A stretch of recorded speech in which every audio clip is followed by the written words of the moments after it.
cántico o lágrima, con cada aplauso y tantos besos y abrazos que vais a recibir hoy.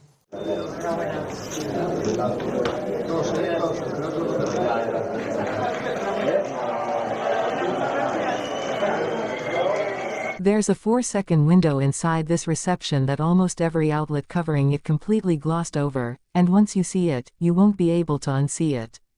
King Felipe is mid-speech, addressing the newly crowned World Cup champions, when he says a single line to the room, a line aimed directly at his own daughters.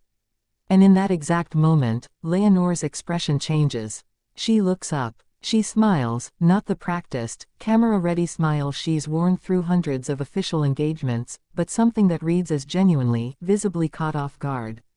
What did he actually say to trigger that? And why did it land the way it did? Stick with me, because by the end of this video, you'll understand exactly why this 4-second moment has become one of the most talked about details from Spain's entire World Cup celebration. To understand why this moment carried the weight it did, you need the full picture of what happened in the 24 hours before it. On July 19, Spain faced Argentina in the final of the 2026 FIFA World Cup at MetLife Stadium in East Rutherford, New Jersey, the first World Cup ever hosted across 3 countries at once, the United States, Canada, and Mexico. It was a brutal match, stretching through 125 minutes before Ferran Torres finally broke the deadlock and delivered Spain's second-ever World Cup title.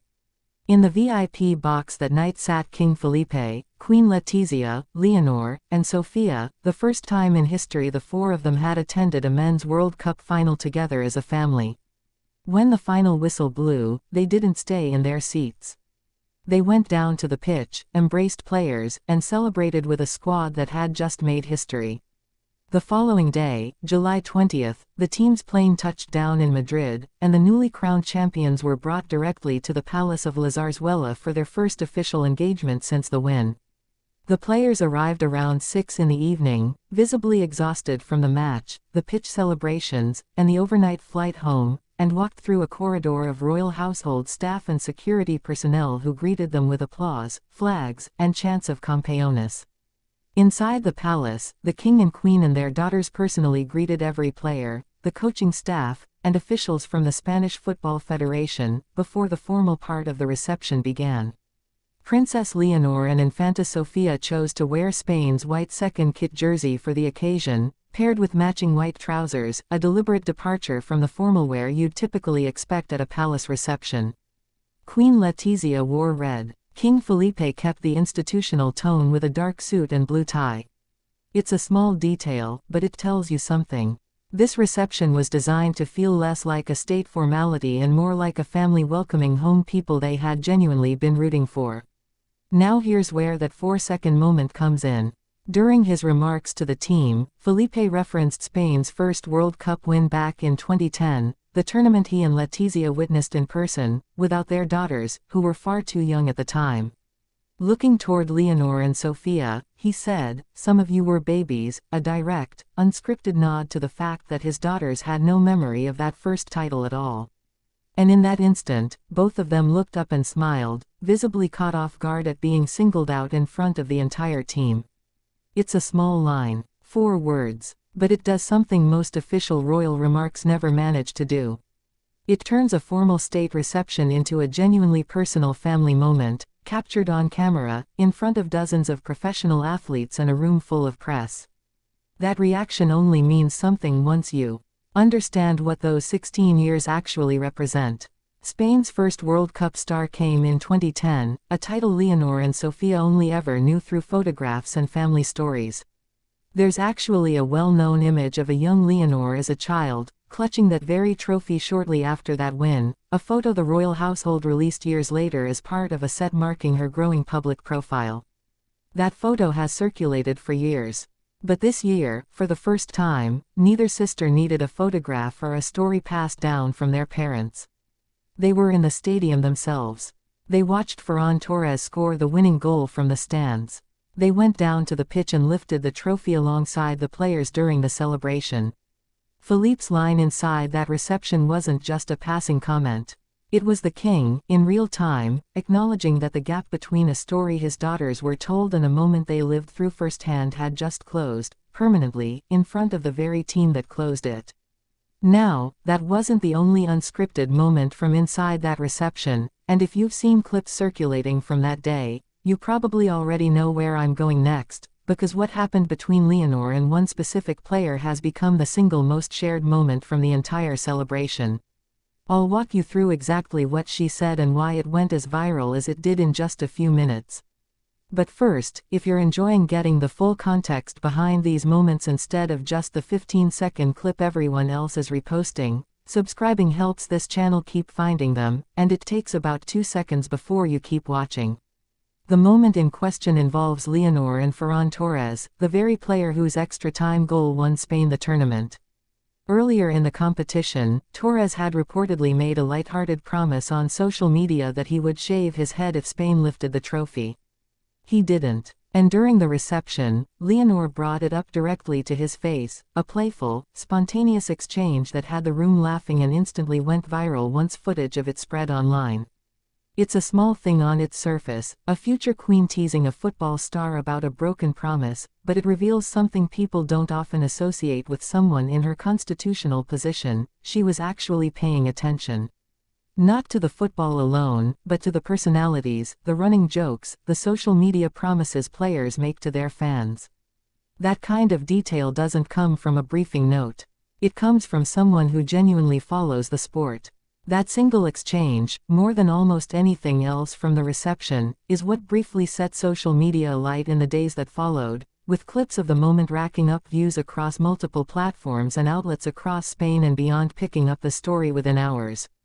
And it fits neatly alongside another viral image from the same afternoon, a warm greeting between King Felipe and 18-year-old breakout star Lamine Yamal, a moment that further reinforced the sense that this particular reception had a different energy from the usual formal palace visit, closer to a family reunion than a state occasion. Taken together, these details paint a picture worth pausing on. Philippe's quiet acknowledgement of how far his daughters had come since 2010. Leonor's playful, unguarded exchange with the man who scored the winning goal. Reports describing the room itself as one where, at moments, protocol was quietly set aside as emotion took over. None of these are staged photo opportunities.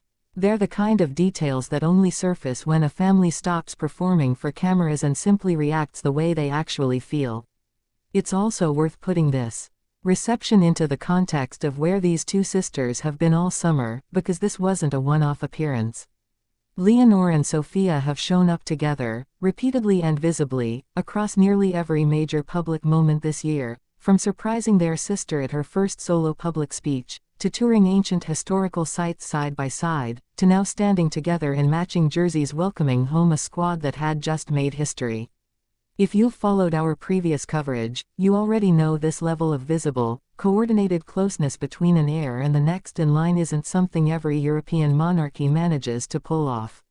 For Spain's royal family, it's become the defining pattern of an extraordinary summer. And that pattern is exactly why this specific reception carries more weight than a typical celebratory photo op.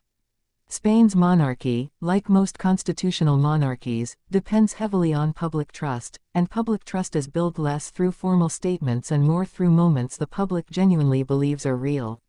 A king naming his daughters in an unscripted aside. A future queen ribbing a football star over a broken promise. These are small, human, unremarkable details in isolation, but stacked together across a single afternoon, they tell a story about a royal family that, in this particular moment at least, let the cameras catch something closer to who they actually are. If this kind of breakdown, the kind that goes past the 15-second clip and actually explains why a moment mattered, is useful to you, subscribing helps this channel keep making them.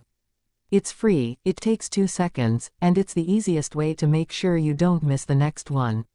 So the next time a clip like this crosses your feed, a princess teasing a footballer, a king naming his daughters mid-speech, remember there's usually more sitting underneath it than the caption tells you. 16 years separate a photograph of a toddler clutching a trophy she couldn't understand yet, and a young woman who stood in a stadium in New Jersey and watched the second star get one with her own eyes. That gap is the real story behind this reception, and it's exactly the kind of detail worth understanding fully rather than just scrolling past. If you want to keep tracking where this family goes next, you're already in the right place. Transparency note: this script distinguishes verified facts, the July 19th World Cup final and family attendance, the July 20th Zarzuela Palace reception, King Philippe's quoted remarks about his daughters, the confirmed jersey and wardrobe details, and the documented Leonor Ferran Torres exchange, from editorial interpretation regarding the emotional weight and symbolism of these moments, which reflects analysis rather than any official statement from the Casa Real. No confirmation of tears or distress exists in the sourced coverage. This script characterizes Leonor's reaction as visible warmth and surprise, consistent with reporting.